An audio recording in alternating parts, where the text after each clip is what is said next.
There were two butterballs who were arguing with each other, and they were discussing as to who is willing to go into the cookie cutter to become a beautiful cookie.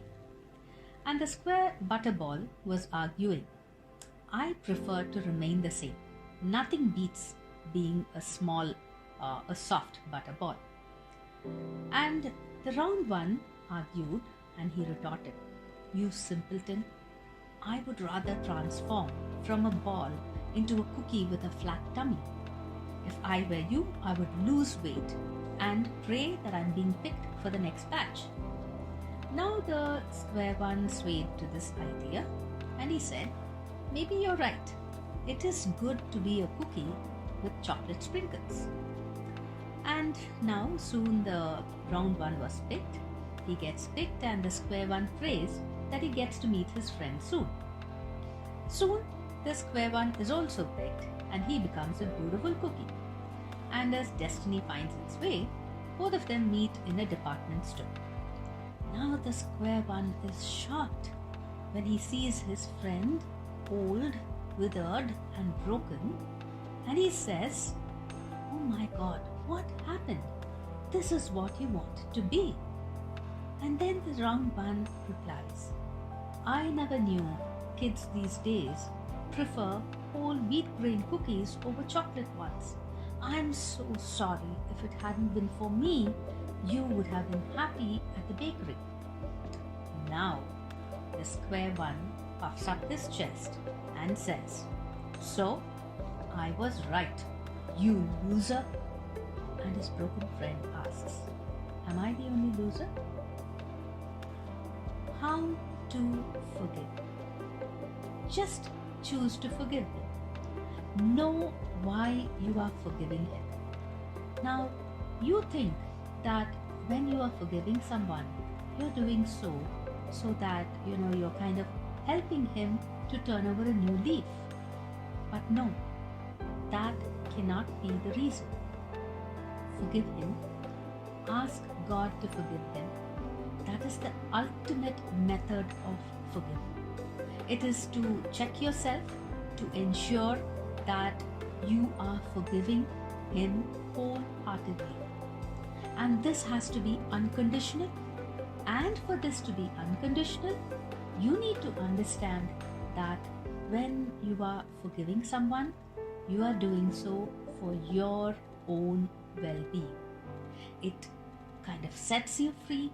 There is no longer the unexplained anxiety or negativity. You don't need to forgive someone just to make him feel guilty. You don't need to try to be magnanimous by forgiving. There are so many misconceptions. You assume that he will never repent if forgiveness is offered to him on a platter. And you assume that he will never realize his mistake.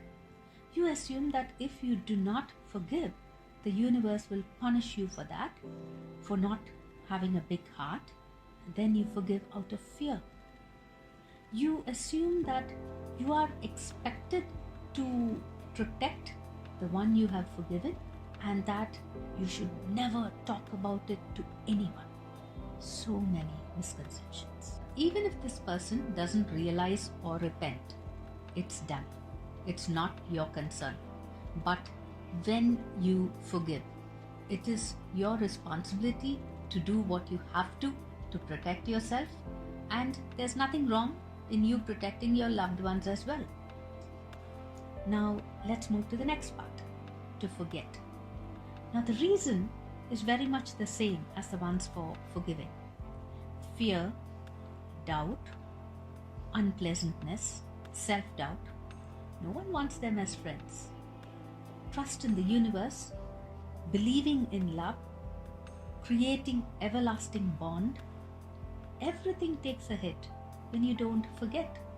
Somehow you don't realize a piece falls off your personality, and the pile keeps building up, and even before you realize, you are the broken one.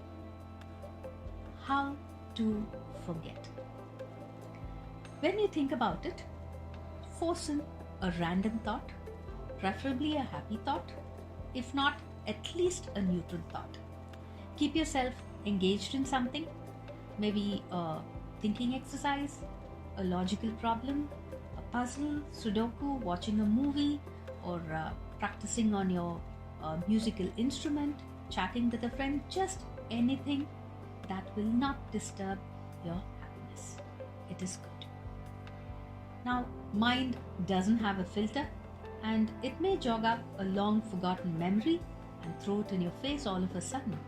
And then there is bitterness, a discomfort that you are unable to shake off. When you forgive, it is easier to forget. Even when you forgive and forget, you are expected to be smart, cautious, and protect yourself from anyone, including the one that you have forgiven. Your story can be perceived in different ways. In another person's eye, you can be the hero or the villain. Opinion differs, but you can extract morals from all stories, and there is nothing wrong in you sharing your stories with others. So there are so many misconceptions about forgiving. I think all have been covered. If you have any further questions, please do write to me, and I would be learning something more as I try to answer your questions as well.